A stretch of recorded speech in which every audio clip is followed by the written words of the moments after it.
Ela é fera, detentora de um currículo invejável, professora de muitos, publicou vários textos e livros, palestrante em diversos congressos e seminários, participou de bancas examinadoras e orientou inúmeros mestrandos e doutorandos. É jornalista, teóloga e professora. Porém, o que mais impacta a vida desta jovem é o cuidado no pastoreio, o vigor do compartilhamento de sua fé em Cristo, sua vida cheia do Espírito Santo. Ela é pastora da Igreja Metodista e está exercendo a função episcopal da 8ª Região Eclesiástica, que abrange o Distrito Federal, Goiás, Mato Grosso e Tocantins. Igreja, vamos receber com muito carinho a pastora Ildeide Brito Torres.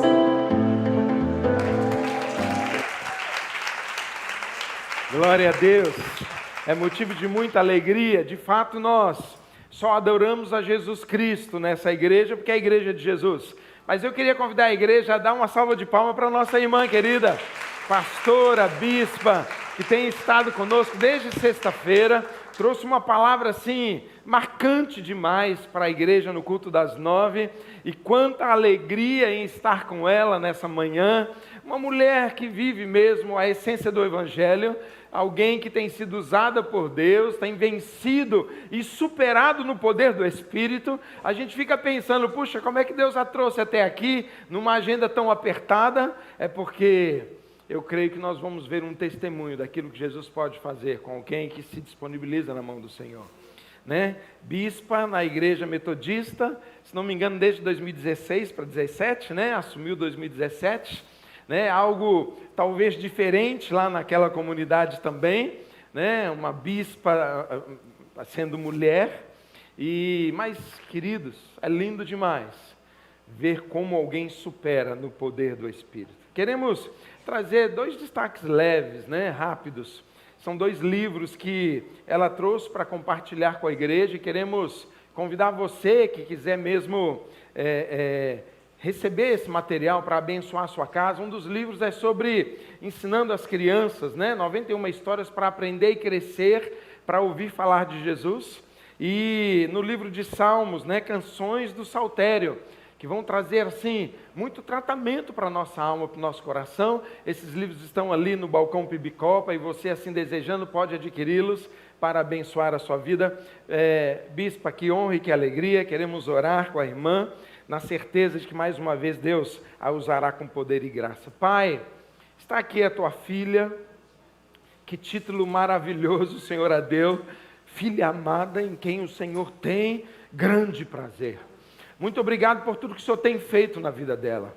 Muito obrigado porque o Senhor nos permite, como corpo de Cristo, recebê-la nessa manhã e ver tudo aquilo que o Senhor tem feito no coração dela, na família dela, no ministério dela. Deus, mas nós olhamos para frente e queremos nessa hora também, ó Deus, profetizar, ó Pai, que os propósitos para o qual o Senhor a levantou e tenha mantido de pé, que eles, ó Deus, extrapolarão, ó Deus, aquilo que ela acha que pode estar acontecendo, que o Senhor a leve, ó Deus, capacitando-a cada vez mais a honrar o Rei e levar o seu reino, inspirando a igreja, ó Deus, ministrando sobre a tua igreja, edificando a tua igreja com uma palavra que vem do coração do próprio Pai. Que assim seja também nessa hora, neste momento, para a honra, glória e exaltação do seu nome. Nós oramos assim no nome de Jesus. Amém. Deus abençoe, querido. Amém. Bom dia, amados irmãos e irmãs, que a graça e a paz do Senhor seja com todos e todas nessa manhã. Nós bendizemos o nome do Senhor pela oportunidade de estar aqui. Ontem eu tinha dito para o pastor Roberto que eu estava assim um pouco preocupada, porque em geral a gente às vezes tem a oportunidade de ir para uma conferência quando a gente é convidado para palestrar, e a gente costuma chegar no dia ou um dia antes, né, da nossa palavra, a gente ministra, depois a gente vai embora, a gente não sabe o que aconteceu antes nem depois. E aí eu disse para ele, já que eu estou indo mesmo, eu também preciso receber do Senhor, né? Então, se for possível, deixa eu participar da bagaça toda, mas eu acho que eu não vou fazer mais isso não. Porque o que acontece, a gente fica impressionado, não é? E desde o início aqui foi uma bênção muito grande. Creio também, né, que a palavra que o pastor Adonias trouxe nesses dias Ela, para mim, também foi de muito esclarecimento, ela foi de resposta a algumas orações que a gente também está fazendo na liderança. Então, eu já estou levando daqui muita bênção também para a minha vida, para o meu ministério. E como é a parte agora da minha tarefa, comunicar alguma coisa dos dons de Deus, eu quero convidar vocês para abrirmos as nossas Bíblias no primeiro livro de Crônicas, no capítulo 4, a partir do verso 9. Primeiro livro de Crônicas, capítulo 4, a partir do verso 9.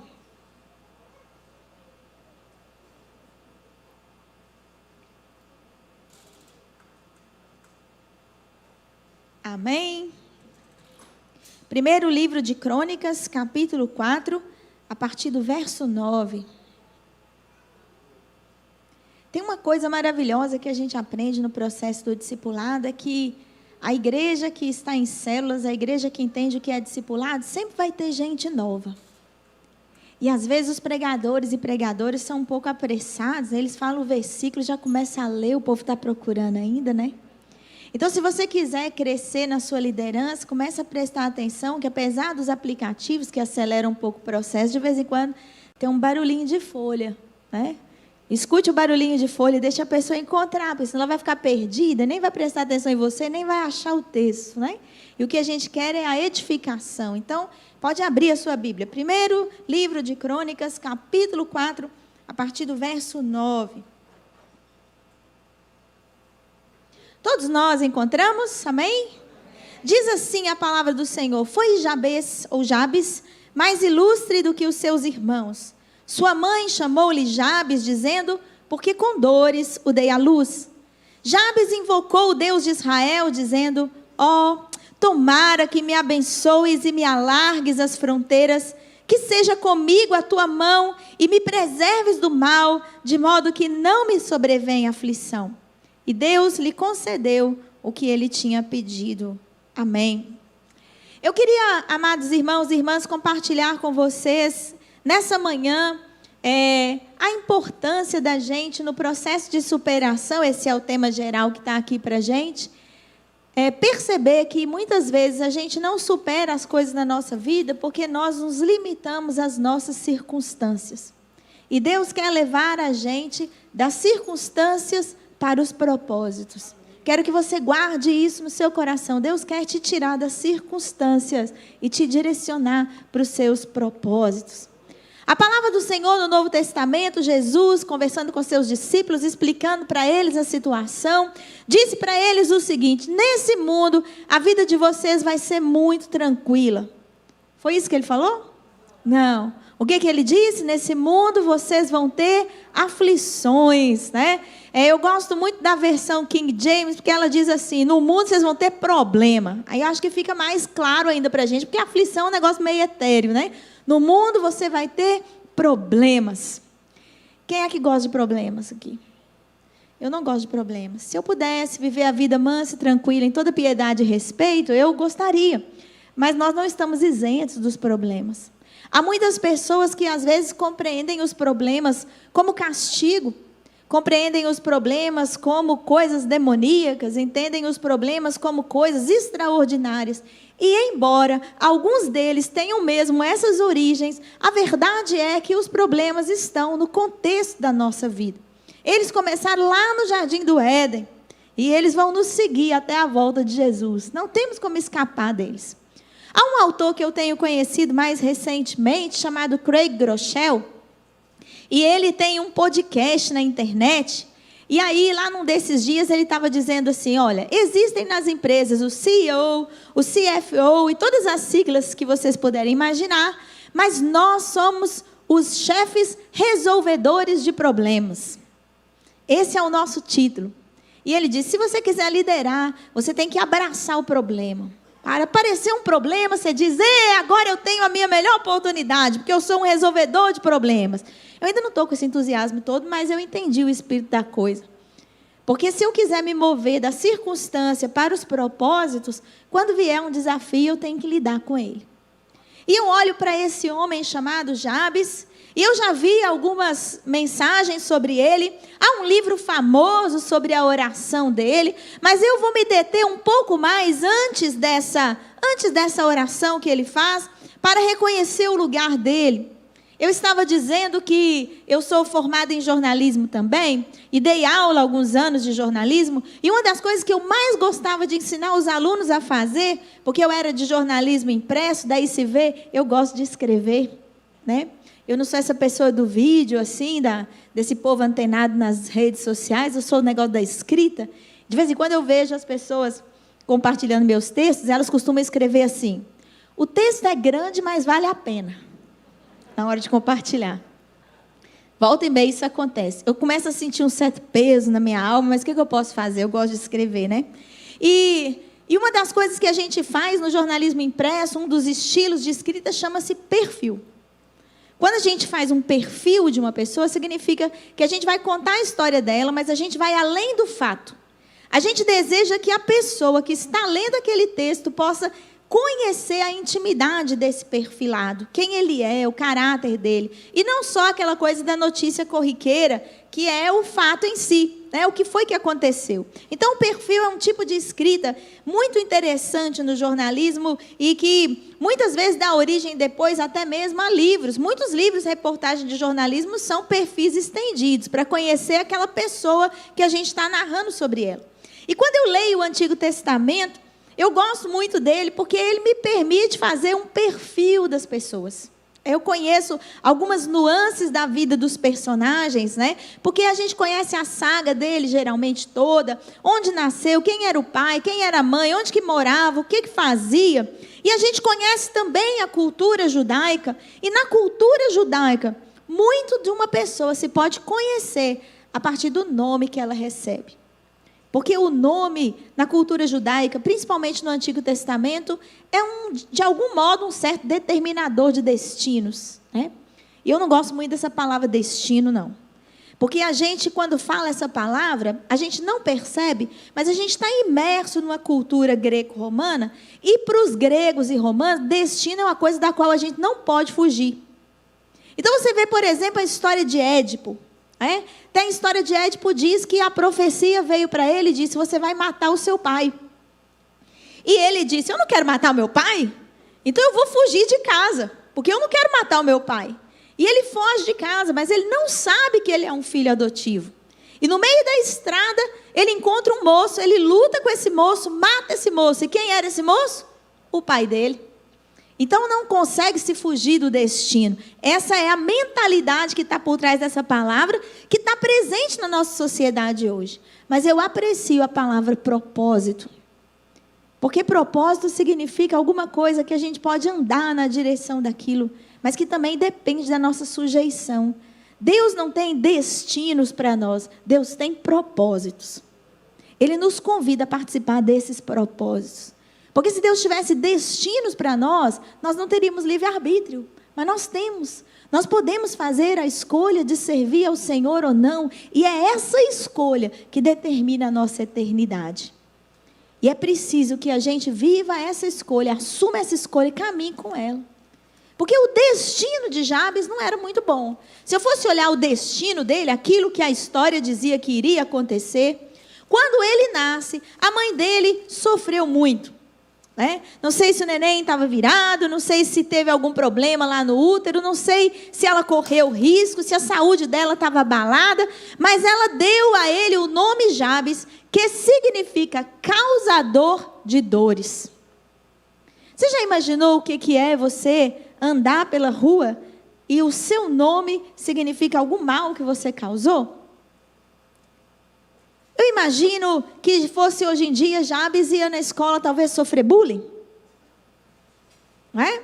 As pessoas ele ia andar pela rua e as pessoas iam apontar o dedo e dizer: olha aquele menino ali, a mãe dele penou pra caramba quando ele nasceu. Olha o nome dele. E o grande problema, amados irmãos e irmãs, é que quando a gente entra numa circunstância e a gente se deixa dominar por aquela circunstância, nós ficamos limitados a ela. Quantas vezes no meu ministério, eu já ouvi, às vezes no gabinete, alguém dizer para mim: pastora, Minha esposa fala que eu sou isso, então eu vou ser isso. Minha mãe fala que eu vou ser isso, então eu vou ser isso. Meu pai fala que eu sou isso, então eu vou ser isso. A pessoa aceita a circunstância e transforma a circunstância no seu destino. E não escapa dele. A palavra de Deus diz que nós temos que viver além das circunstâncias, porque as circunstâncias também mudam. Se a gente vive uma boa circunstância e se apega à circunstância, quando ela mudar, a gente diz que Deus não nos ama mais, que Deus não se preocupa conosco, que Ele abriu mão da gente. A gente faz muita besteira quando a nossa circunstância muda, porque nós pretendemos que coisas temporárias sejam eternas na nossa vida. E isso leva a gente a grandes tropeços. Jabes era o causador de dores, mas olha só como é que o texto começa. O texto não começa dizendo que Jabes era um causador de dores, o texto começa dizendo que ele era o mais respeitado entre os seus irmãos. Jabes se moveu da circunstância para o propósito. E por que ele faz isso? Porque o texto bíblico diz que ele invocou a Deus e Deus atendeu o que ele tinha pedido. A invocação do Senhor é o que pode mudar muitas das nossas circunstâncias. E se não mudar as nossas circunstâncias, muda a nós. E se nós formos mudados, nossos propósitos serão mudados. Eu estou fazendo um curso de gestão e liderança e um dos professores chama-se Luiz Parzianello. E ele deu um conceito que eu achei muito interessante para a palavra mudança. Ele disse assim: mudança é ir de um estado atual para o estado mental desejado. Mudança é ir do estado atual para o estado mental desejado. Isso combina com muito do que a gente ouviu aqui nesses dias, porque o pastor Adonias falou sobre a importância da clareza da visão.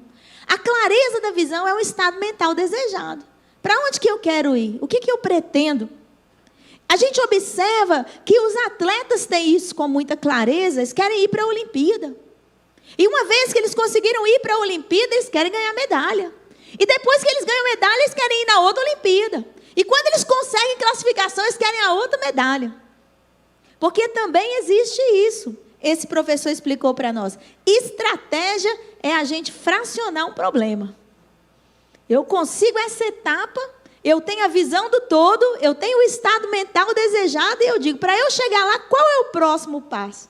E agora que eu consegui dar esse passo, qual é o próximo passo? E aí eu saio da minha circunstância e vou em rumo ao meu propósito. Veja como é que isso já é transformador no nível humano. Tinha um moço que foi para essa Olimpíada agora, que treinava num terreno baldio. Lançamento de peso, que não é uma modalidade que a gente conhece muito e nem dá valor. Não é? Muita gente olhou para ele na internet e disse, ele é atleta? Gordinho assim? Porque para ser atleta tem um estereótipo na nossa cabeça do que deve ser. Põe um magrelinho para jogar aquele negócio lá, gente. Vocês vão ver se vai dar para conseguir alguma coisa. Não é? Aqueles atletas grandões do vôlei jogam a bola para o outro lado. A bola é leve. Pega o jogador de vôlei para ele fazer aquilo lá. Porque Deus também adequa os nossos dons, não é? E o moço precisa da força para ele fazer aquilo. Imagina um lutador de sumô magrinho. Paremos de preconceitos, há lugar para todos no reino de Deus e nos esportes, não é verdade? Mas esse moço está lá. E aí, às vezes, a gente pode pensar, ele tem um propósito. O propósito dele é se classificar para as Olimpíadas. Ele se classificou. Treinando num terreno baldio. E agora que ele está lá, o propósito dele é ganhar uma medalha. As limitações dele de treino, de dificuldade, não permitiram ele ganhar a medalha. Mas ele está se movendo na direção do propósito dele. E ele não tem se limitado pelas circunstâncias. E ele liderou um sentimento de mudança, porque ninguém que estava prestando atenção antes em lançamento de peso, tipo eu, por exemplo, que nem vi nada de Olimpíada, sei da história dele. E porque muita gente se movimentou e se apercebeu da história dele, ele inspirou pessoas, e essas pessoas investiram nele, e agora ele vai ter condição de ir na próxima Olimpíada, e provavelmente ele vai ganhar uma medalha. Se isso acontece no mundo, amados irmãos e irmãs, onde as coisas são temporárias e o prêmio dessa vida é temporário, por que é que Deus não pode fazer de você um líder revolucionário, que inspire pessoas e leve pessoas a ganhar medalhas, não nesse mundo, mas o grande galardão que Deus tem preparado para aqueles que o amam? Qual é a circunstância que está impedindo você?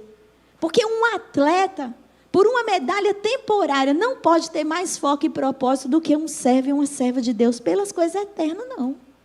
Se tiver, tem alguma coisa errada. Porque o que eu vejo na vida desses atletas, dos verdadeiros atletas olímpicos, é que eles não estão correndo atrás de dinheiro. Eles querem a alegria da conquista. Alguns esportes já se perderam, o povo quer ficar rico mesmo, mas muitos desses esportes, as pessoas estão lá porque elas acreditam no propósito. E é um propósito temporário, limitado a essa vida. Elas rompem as condições para poder chegar a um outro lugar. Elas saem do seu estado atual para o seu estado mental desejado. A mudança dentro da casa do Senhor, ela é mais do que um estado mental desejado. Ela é um estado espiritual desejado. E é o Espírito de Deus que pode fazer as mudanças que a gente não consegue fazer sozinho. Porque o nosso esforço, a nossa inteligência, a nossa capacidade só vão até um certo lugar. Dali para frente, amados irmãos e irmãs, ou a gente entra no rumo da dependência, ou a gente perde o que a gente fez. Jabes percebeu tudo isso, e ele queria ir para um novo estado. Ele queria sair da sua circunstância. Qual era o seu estado atual? Um causador de dores, e ele conseguiu chegar a um estado desejado de ser respeitado entre os irmãos. Respeito, amados irmãos e irmãs, é o que acontece quando o caráter de uma pessoa se impõe sobre as circunstâncias. Há muitos reis poderosos, líderes nesse mundo, que querem dominar sobre as outras pessoas, e eles conseguem fazer isso pelo medo. Mas há poucos líderes que conseguem se impor pelo respeito. Jabes era esse. O respeito significa que a vida de Jabes impacta a sua comunidade e a transforma. É por isso que a igreja primitiva contava com a simpatia do povo, porque o povo olhava para a igreja e a pregação da igreja, a vida da igreja, a entrega da igreja, fazia com que a vida do povo também fosse mudada. Onde havia crianças abandonadas, a igreja intervinha. Aonde havia viúvas sem pão, a igreja intervinha. Aonde havia dificuldades e lutas, a igreja intervinha. Aonde ninguém mais ia, a igreja ia. É de dentro das prisões que milagres acontecem. É dos lugares empobrecidos que surgem os líderes. A igreja do Senhor se levantou para transtornar o mundo, diz lá em Atos. A coisa não era só chamar as pessoas para a igreja, era imergir o mundo na cultura do reino. Um estado atual de pecado para um estado desejado de salvação. Um estado atual de limitação para um estado esperado de libertação. Um estado atual de perda para um estado atual de ser achado, um estado mental de ser achado. Esse é o reino de Deus.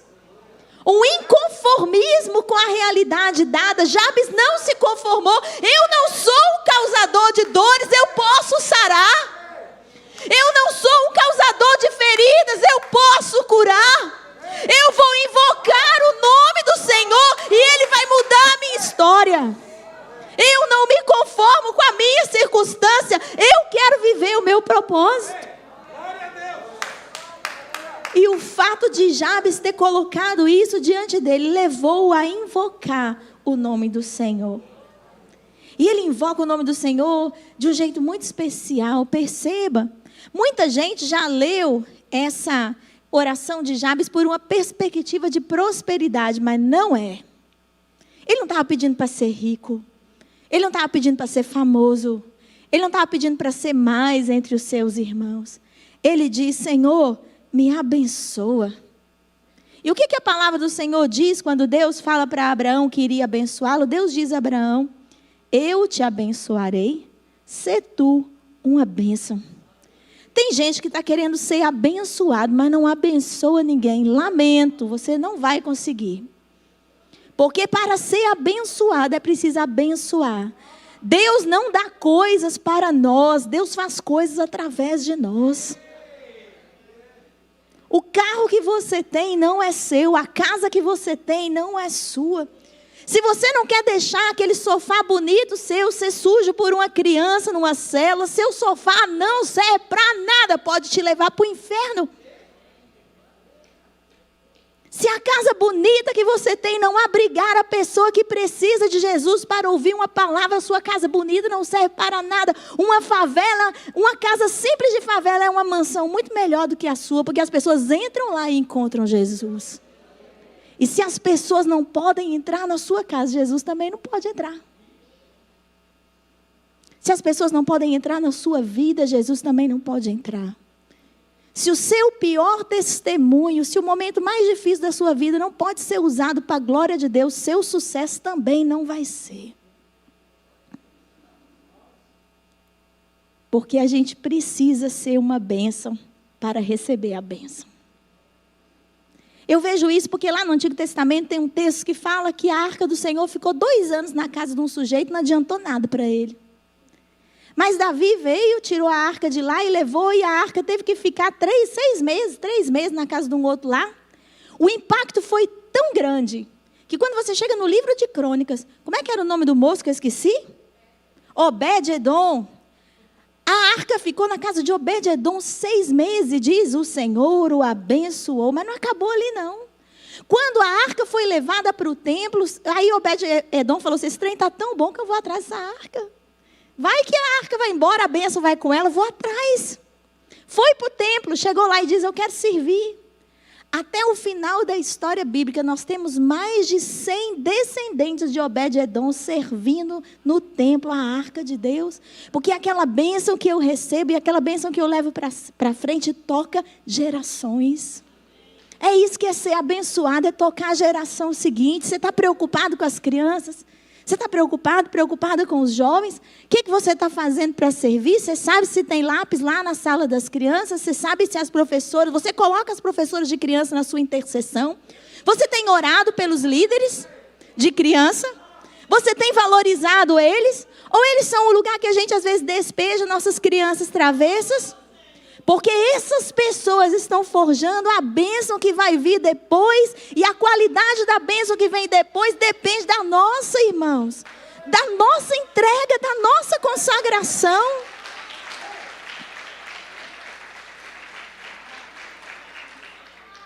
Só é difícil cuidar de crianças porque esse trabalho fica isolado para alguns. Porque se todo mundo se envolver nele, eu vou dizer para vocês, na minha vida, os adultos sempre deram muito mais trabalho. Mas a gente precisa ser abençoado. A outra coisa que diz no texto, não fica muito alegre com as exortações, não, que pode chegar outras para vocês aí, hein, mesmo. A outra coisa que tem nessa oração de Jabes é, Senhor, alarga minhas fronteiras. Tem gente que deseja muito pouco. Quando a gente começou a trabalhar com o discipulado na nossa igreja local, antes da minha eleição, nós queríamos comprar um terreno, sabe, pastor? E nós tínhamos ganhado um terreno já. E nós olhamos para aquele terreno e dissemos, mas esse terreno que a gente ganhou é pequeno, nós queremos mais. Porque nós precisamos construir uma igreja aqui nesse lugar, pelo menos para caber umas 300 pessoas, senão não compensa o trabalho, não. Lá era uma igreja histórica, meus irmãos, aquele montão de capelinha que cabe 10 pessoas dentro. Aquilo lá que não tem jeito de fazer mais nada. Botou um ventilador, já espanta o cabelo das mulheradas toda. Ar-condicionado não vale a pena, no alto do morro. Aquelas coisas de mineiro, meu irmão. Mineiro não pode ver uma pedra que quer construir uma igreja em cima. O lugar difícil, complicado, não é? Bom, não sei a igreja batista, eu só posso falar nesse ponto das metodistas, mas eu vou dizer para vocês, a gente tem que mudar. E aí a gente falou, irmãos, nós já temos o dinheiro, vamos comprar o outro lote. Aí o irmão falou assim, mas esse lote que a gente comprou, dá para construir já uma capelinha deles. Mas eu não quero construir capelinha não, meu irmão. Eu quero alargar minhas fronteiras. Eu não vou ser metida ao ponto de querer construir uma catedral, não, mas uma igreja maior, pelo menos, né, meu irmão? Porque eu estou pensando em como é que nós vamos expandir o reino de Deus. E eu estou cansada do reino de Deus se expandir nas pequenezas. Porque a palavra do Senhor diz que começa pequeno, mas fica grande. Então a gente precisa, amados irmãos e irmãs, prever o crescimento. Senão ele não acontece. Eu tenho plantinhas lá em casa, entendeu? Eu resolvi agora virar essa pessoa que já chega nessa fase de pedir. Pode me dar uma mudinha? Eu estou nessa fase já. Essa fase é o ponto sem retorno. Mas sobre ponto sem retorno eu vou falar hoje à noite. Mas eu descobri que quando eu mudo as minhas plantas para um vaso maior, elas florescem. Quando eu mudo as minhas plantas para um vaso maior, elas crescem. E se eu deixar ela no vaso pequeno, ela vai ficar até bonitinha. Mas pode ser que vários aspectos dessa planta eu nunca vou conhecer. Teve planta que eu mudei de vaso, eu nem sabia que ela dava flor. De repente ela está lá toda florida, porque eu mudei de vaso. Irmão, você tem que mudar de vaso, irmão. Você está plantado num vaso muito pequeno, pelo amor de Deus. Aumenta o vaso. Aumenta o vaso, expanda as suas raízes, expanda as suas fronteiras. Ele diz, Senhor, alarga as minhas fronteiras. Dentro dessas fronteiras que eu tenho, eu sou um causador de dores, Senhor. Para eu sarar, eu preciso expandir a fronteira. Dentro dessa fronteira, eu sou o que as pessoas pensam de mim, Senhor. Eu preciso ir mais para lá, expanda as minhas fronteiras. Ele ora, Senhor, põe a tua mão sobre mim. E quando Deus põe a mão sobre a gente, amados irmãos e irmãs, duas coisas acontecem. A gente sente o peso e ganha direção. Porque tem hora que Deus põe a mão sobre a gente, é porque Deus precisa pesar a mão mesmo. Tem gente que só aprende no peso da mão de Deus, não é verdade? E tem coisas, amados irmãos e irmãs, que para você sair da circunstância para o propósito, Deus vai ter que mexer. Vai doer, vai complicar, vai ser difícil para você. Você vai chorar, espernear. E Deus vai dizer para você, aguenta. Porque a mão de Deus é pesada, mas cura. É tão complicado que Davi diz, eu prefiro cair na mão de Deus 20 vezes do que cair na mão dos homens. Na mão de Deus o bicho pega, mas a gente tem misericórdia. Na mão dos homens não tem saída. Eu quero a mão de Deus. E ele diz, Senhor, põe a tua mão sobre mim, seja comigo a tua mão. E ele diz, Senhor, me preserva do mal. Porque, amados irmãos e irmãs, a preservação do mal é uma coisa que a gente tem que orar muito por ela. Porque nós, seres humanos, nos deterioramos muito fácil. É um tiquinho mais de dinheiro. É um tiquinho mais de poder. É um tiquinho mais de influência. Falei igual mineiro agora, hein? É um tiquinho mais de influência. E a gente estraga a bagaça toda. Um pouquinho mais de dinheiro. E um homem acha que a esposa dele já não é boa o suficiente, quer outra mais bonita, mais nova, mais chique. Um pouquinho mais de estética corporal e um pouquinho mais de beleza. E uma mulher acha que pode viver um outro relacionamento fora do casamento. É um pouquinho mais de dinheiro no trabalho e a pessoa deixa de ser generosa. Eu tinha uma pessoa na minha igreja local que ela aparecia de tempo em vez. Quando ela entrava pela porta, eu falei, já perdeu o emprego. Pastor, vim aqui orar, eu sei. Mas eu não sei mais se eu vou pedir a Deus para te dar emprego. Porque cada vez que você arruma um emprego, você some da presença do Senhor. Estou achando que ficar desempregado pode ser a sua salvação.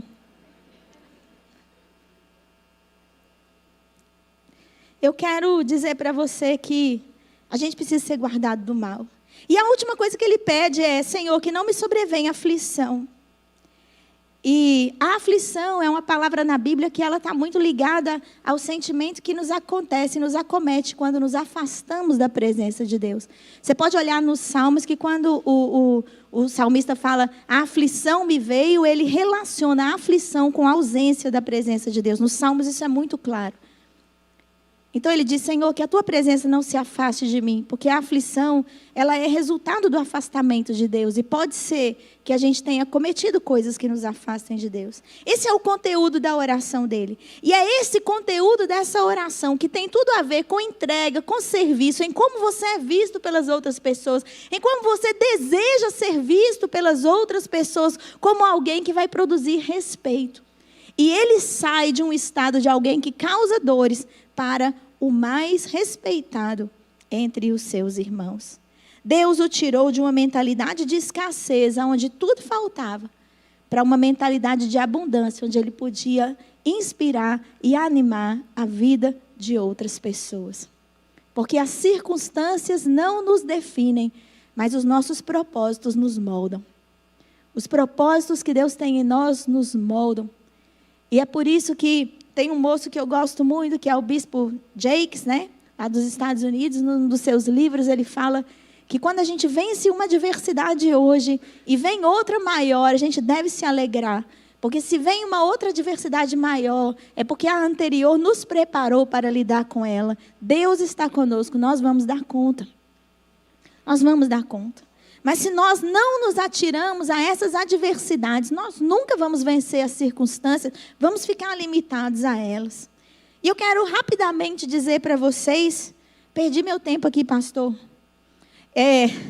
Eu quero rapidamente compartilhar com vocês algumas coisas reais, porque às vezes a gente fala e fica um pouquinho distanciado da nossa realidade. Eu vou pedir para colocar aqui algumas fotos de algumas pessoas para vocês conhecerem. Essa primeira foto aqui, de pessoas aleatórias, é a minha família. Esse é o meu marido Otávio, a minha filha Amanda e a minha filha Giovana. Quando Giovana tinha 1 ano e pouco de idade, eu e o pai dela passamos por uma grande crise que me levou a tomar a decisão de me divorciar. Foram 2 anos de muita dificuldade. E se depois vocês quiserem saber a versão do meu marido sobre isso, vocês convidem ele para pregar aqui, porque eu vou contar só a minha versão, na verdade, dos fatos. Na minha versão dos fatos, não houve traição, esse tipo de coisa não, que todo mundo sempre pensa que é isso que acontece. Mas na minha versão dos fatos, Deus estava moendo algumas coisas na minha vida que precisavam ser moídas e usou o abalo do meu casamento para trabalhar muito a minha autoconfiança. A gente nunca tinha discutido, a gente nunca tinha brigado, a gente era basicamente, sabe, o casal. E somos grandes parceiros de ministério e isso sempre funcionou para nós, mas de repente eu não conhecia mais o meu marido. E eu descobri que havia muita coisa nele e em mim que eu não conhecia. Uma das primeiras coisas que mais foi quebrantada no meu coração é que às vezes uma mulher vinha no gabinete para conversar comigo sobre crise conjugal e eu pensava assim, que mulher tonta. Lá no fundo eu pensava isso. Se fosse comigo, se esse homem fizesse comigo, ainda bem que o Otávio não é assim. Ainda bem que eu não sofro esse tipo de coisa. Ainda bem que ele não fala comigo essas coisas. Porque se ele falasse, mas ele falou comigo muita coisa. E eu falei com ele muita coisa. E eu vi a coragem dessas mulheres que lutam para manter os seus casamentos, porque eu tive que lutar para manter o meu. E foi muito difícil. Uma noite eu pensei que eu não ia dar conta. Uma noite eu pensei que estava demais para mim. Na verdade, foram várias vezes nesse período, mas esse dia é o mais crítico. Eu saí da minha casa em torno de 1h da manhã e fui até uma ponte que tem lá na cidade. E eu disse, eu vou pular hoje. Eu não sei nadar mesmo, então é certo que eu vou morrer. Porque eu não estou aguentando mais. Vocês sabem, amados irmãos e irmãs, o que foi que me impediu de pular naquela ponte e me matar? Porque eu pensei assim, eu vou ficar feia pra caramba no caixão. Gente afogada fica muito feio no caixão. E eu não quero que as minhas filhas tenham essa última visão da mãe delas como uma pessoa feia no caixão. Foi esse motivo que me levou a voltar para minha casa. Foi esse motivo que me sustentou naquele dia. Pode parecer fútil e bobo, mas foi esse o motivo que salvou a minha vida naquele dia. E eu disse para Deus, Senhor, eu preciso que o Senhor mude a minha circunstância. Porque se o Senhor tem algum propósito, é agora a hora que eu preciso ver. A coragem, às vezes, em encerrar um casamento. E a coragem em sustentar um casamento. A gente precisa buscar os propósitos. E nós estamos hoje servindo ao Senhor. E eu estou aqui como bispa da igreja porque Deus tinha um propósito. E restaurou esse propósito. E Ele sabia que eu precisava de um homem exatamente como meu marido para estar comigo nesse propósito. Porque todas as perguntas que a gente sempre escuta, que são mais ou menos as mesmas. Como é que seu marido se sente sendo que você é a chefe dele?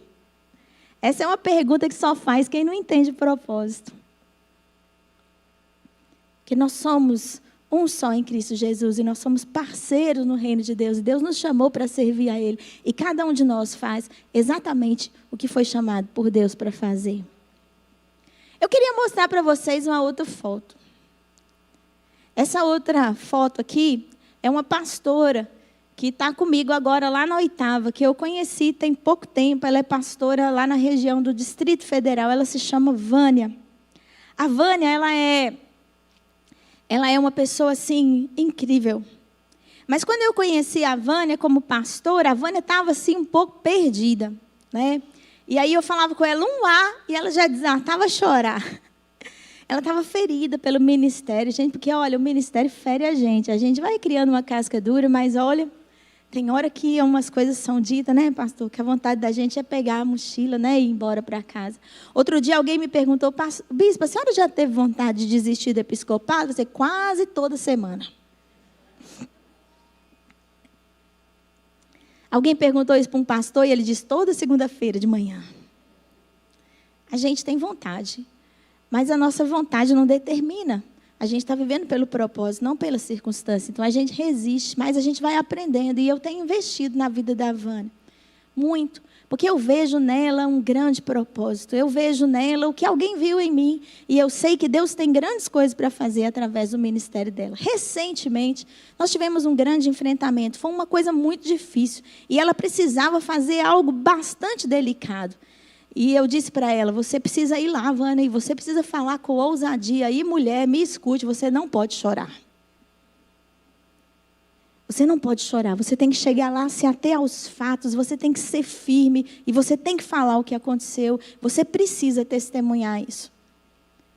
E quando ela sentou na cadeira, no meio daquele bando de gente, para poder falar o que precisava ser dito, ela foi tomada por uma ousadia, por uma coragem. Ela falou aquilo com uma convicção, com uma profundidade, como uma pastora defendendo a sua ovelha. E eu me enchi de alegria. E posso dizer, me enchi de orgulho. Porque eu sei que Deus está forjando uma líder. E hoje ela é a líder das nossas pastoras. Ela tem estado com elas toda semana, mentoreando, cuidando. E ela tem sido excepcional para mim, para me dizer para onde que eu devo me movimentar. E uma pessoa na qual eu tenho aprendido a confiar. Ela também se moveu das circunstâncias para os propósitos. Outra pessoa que eu tenho ali é a Simone e o Giovanni. A Simone é a minha líder de células, uma das primeiras líderes de células que a gente teve lá na cidade de Cataguases. E ela é fantástica. Ela é inteligente, ela é fotógrafa e tal, assim. Mas, gente, pensa numa pessoa complicada. Meu Deus do céu. E eu estou falando isso porque ela está assistindo. E aí, então, a gente viveu, assim, grandes aventuras. E foi muito difícil. E um dia eu disse para ela assim... Ela quis se separar do Giovanni, foi aquela coisa assim, meio de rompante e tal. E eu estava muito aflita por causa dela, porque eu pensei que a igreja e o Giovanni eram os vínculos que ela tinha para sustentá-la, porque ela não tinha suporte da família dela, ela ainda era muito jovem, e eu tinha medo que ela se perdesse de vez sem a gente. E o Giovanni era o vínculo dela com a igreja. Eu tinha medo que a igreja não entendesse aquela situação, apoiasse muito ele, deixasse ela de lado. Todos os medos me ocorreram naquele momento. E eu disse para ela que ela precisava tomar uma decisão, que não podia ser uma coisa impensada. E eu botei o dedo assim e falei, olha, você é muito metida, você é muito mimada. E ela disse para mim, você acha que você é a dona da verdade? Levantou, bateu a porta, falei, agora lascou. E eu fui para um retiro do DNA. Cheguei lá naquele retiro, encontrei o pastor Luiz de Jesus. Não peçam conselhos para o pastor Luiz de Jesus, assim, aleatoriamente, porque ele dá o conselho. E a chapuletada junto, né? Ele falou comigo assim, olha só, você volta lá e ama ela. Aí você tem que fazer. Volta lá e ama ela. Amar a Simone naquele momento significava descer do meu pedestal de pastora e ir lá pedir desculpa para ela. Porque se eu não fizesse esse caminho, como que ela ia voltar? E eu escrevi um e-mail longo para ela, né? E eu saí agora lá de Cataguases, já tem 5 anos que eu estou morando em Brasília, mas essa é uma das casas a qual eu sempre vou. Eles retomaram o casamento deles. Eu tinha feito o casamento eu tinha aconselhado no divórcio, eu fiz o recasamento, isso é a única coisa que eu já fiz na minha vida, casar as mesmas pessoas 2 vezes. Para descobrir, depois de um tempo, que o Giovanni tinha esquecido de levar o papel no cartório e que, na verdade, eles não tinham se divorciado durante todo esse tempo. Eles não podiam ter filhos, eles tinham muitas dificuldades. Mas aí está a prova de que as circunstâncias não limitam os propósitos. Essa é a Mariana e essa é a Giovana. E eles estão lá na igreja liderando, eles estão lá na igreja supervisionando células, eles estão entre os líderes mais multiplicadores que eu já vi na minha vida. Tem uma outra foto aí também que eu quero mostrar para vocês, que é o João Wesley. João Wesley já tem o peso da circunstância de ter o nome do fundador da igreja metodista. Só isso já é um karma, né? Mas o João Wesley é uma figurinha. Quando a gente chegou na igreja, ele era um adolescente ainda, 15 anos de idade. João Wesley, meu filho, vai estudar. Não gosto de estudar, não quero estudar, não estou afim de estudar. Ô, João, você precisa estudar. E ele não queria de jeito nenhum. Ele achava que não era necessário, porque era preciso trabalhar. Tem que trabalhar, tá o dinheiro dentro de casa. A mãe dele o teve como mãe solteira. Depois ela se casou, teve outros filhos. Ele tem um irmão e uma irmã. E ele é o mais velho da casa dele. E ele era muito cabeça dura. E também um pouco machista, né? E aí ele quis namorar a Jordana. Eu falei, não. Você não vai namorar a Jordana. Jordana quer ser médica, João. Você está trabalhando aí numa lanchonete, nada contra quem trabalha em lanchonete, mas você vai ficar a vida inteira. Porque quando a gente é novo, está começando a carreira, né? Você pensa em ser gerente da lanchonete?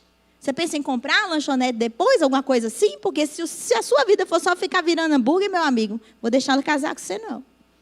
E eu disse para ela, Jordana, minha filha, mete o pé. Vai para Juiz de Fora estudar, vai ser a médica que você quer, porque, olha, o João é bonitinho, mas não vai dar, não.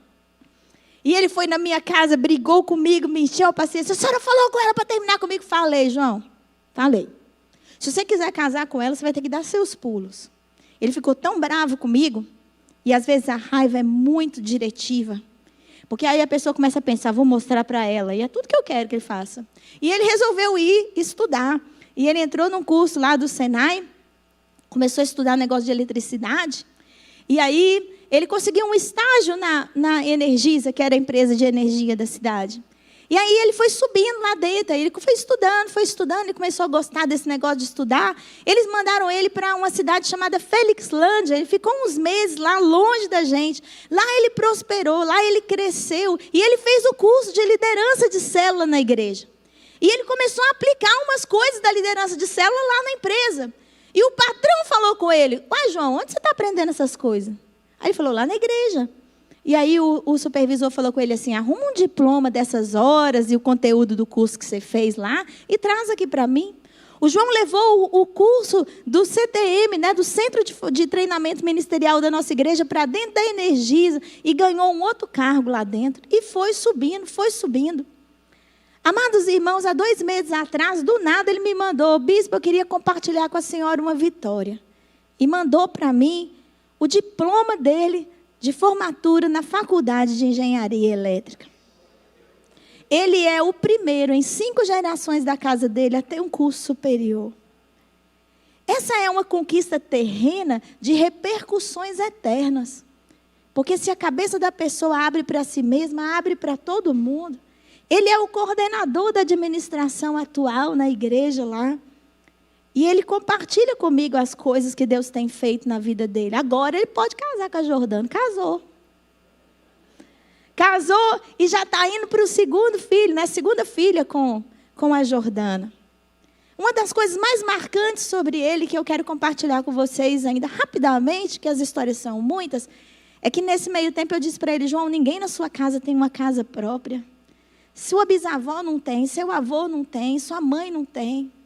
Se você quiser mudar a história da sua família, um marco vai ser você ter uma casa própria. Você precisa lutar por isso. E antes dele casar com a Jordana, um dia ele chegou com um papel no bolso e falou comigo, pastora, vem cá, no pátio da igreja. Abriu aquele papel em cima do capô do carro e falou comigo assim, eu escutei o que a senhora falou comigo, eu mudei a história da minha família. Está aqui, comprei um apartamento na planta. Até o dia que eu casar, eu vou ter pago esse apartamento aqui. Eu estou escutando a senhora.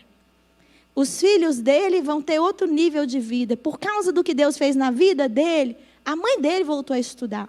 Por causa do que Deus fez na vida dele, o outro irmão dele também avançou e já conseguiu estar muito bem estabilizado.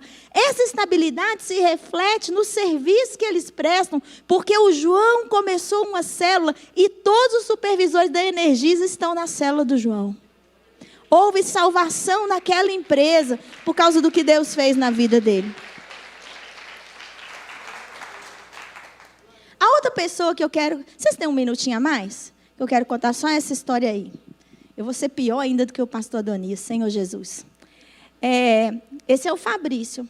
Fabrício e a Fernanda eram um casal que estavam para sair da igreja quando a gente chegou lá em Cataguases. E hoje ele é um pastor.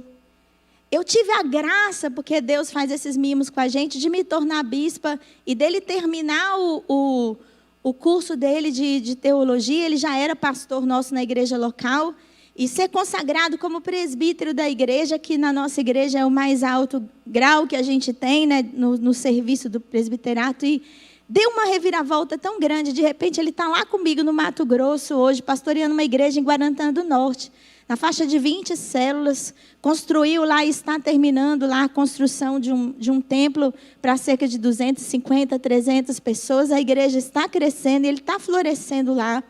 E Deus me deu a graça de consagrá-lo como presbítero da igreja. Eu pedi perdão ao concílio, porque eu desatei a chorar, porque a gente consagrar quem a gente formou na igreja metodista, pastor, não é para qualquer um.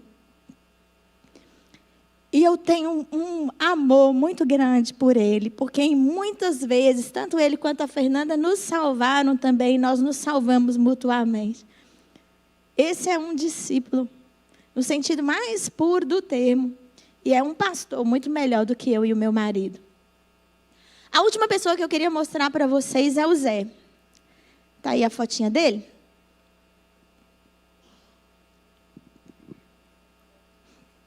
Acha o Zé aí para mim, que acho que faltou ele ainda. E é o último. O José e a Zilene é um moço bem altão, assim, uma foto de um cara bem grandão, uma menina e a esposa dele. O Zé de Souza, eles são pastores nossos lá em Goiânia, ele e a Zilene. Esse ano Deus teve muita misericórdia, porque a Zilene contraiu Covid e ela ficou bem séria, ele também contraiu, foi bastante grave. E eu já tinha perdido um outro pastor, né, para essa questão da Covid, e eu pedi a Deus muito: Senhor, tem misericórdia de mim, porque se acontecer com eles alguma coisa, sou eu que não vou dar conta. Eu preciso muito que o Senhor tenha misericórdia. Deus teve, né? O Zé é uma pessoa muito especial na nossa vida, tanto ele quanto a Zilene, porque quando eu cheguei na 8ª região eclesiástica para ministrar, nenhum dos meus pastores me conhecia. E alguns que me conheciam tinham uma ideia restrita sobre a gente, e às vezes estereotipada, e isso às vezes nos complica. E eu fiz uma ministração sobre a vida de Jefité, um livro que eu escrevi, vai sair ainda. E foi uma das primeiras ministrações lá, e ele ficou muito tocado por aquela palavra. E ele me procurou no gabinete, e ele começou a chorar comigo, e eu não sabia o que fazer. Gente, você não sabe fazer com homem chorando? Com mulher chorando, já sei resolver. Mas agora, como bispo, eu estou tendo que estudar os homens. É um bicho complicado de estudar, meu irmão. Difícil de entender, meu irmão. Até ele começar a falar alguma coisa que realmente faça sentido, nós já ficamos no gabinete umas horas boas. Né? Esse é o Zé e a Zilene. E eu sei que Deus tem grandes coisas para o ministério do Zé. Ele hoje é o pastor que cuida dos seminaristas na minha região. E eu disse para ele: Zé, eu estou escolhendo você para liderar os pastores novos na minha região, porque você é alguém alegre, porque você é alguém leve, porque você é alguém solto. E a gente precisa de boas influências no ministério, porque nada nessa vida é pior do que um pastor amargurado, enjoado, pesado. Porque quando eu era seminarista, eu fui pregar numa igreja e o pastor falou assim comigo: você pensa que a igreja vai dar alguma coisa para você? A igreja vai chupar você igual uma laranja, vai virar você do outro lado, vai comer o bagaço. Falei: estou lascada. Depois eu aprendi que eu sou o corpo de Cristo.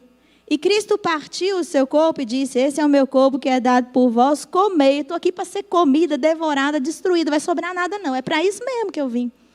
E agora eu quero me entregar alegremente ao serviço de ser devorada. Porque se eu me conservar, eu vou embolorar e endurecer. E pão embolorado e endurecido não serve para nada. Pão só serve se a gente comer ele quando está fresco. Pois é isso que eu quero, ser alguém sempre fresca, para poder matar a fome das pessoas que precisam de Jesus. E esse é o Zé. E hoje ele está liderando uma igreja, a Zilene também, implantando lá o discipulado, o nosso trilho conecta, liderando pessoas numa alegria, voando baixo. E eu sei que Deus vai fazê-lo frutificar. E eu quero dizer aos irmãos e irmãs que essas histórias são as mesmas que tem aqui nessa igreja. Se eu pedir para alguém levantar, vai ter alguém com uma história parecida com essa nossa. Nós precisamos tomar a decisão de sair das circunstâncias e ir em direção ao propósito. Não vai ser fácil, vai ser dolorido, vai ser pesado, vai ser complicado. Mas se nós tomarmos essa decisão e invocarmos o nome do Senhor, a promessa de Deus é que Ele vai ouvir a nossa oração. Há orações que Deus não ouve porque elas não estão alinhadas com os propósitos dEle. E se Ele nos atender, não vai ser bom para nós. Mas quando a gente consegue alinhar a nossa vida ao propósito, então a gente invoca o nome do Senhor e Deus nos concede aquilo que a gente pede. Pedir e dar-se-vos-á. Que Deus abençoe vocês.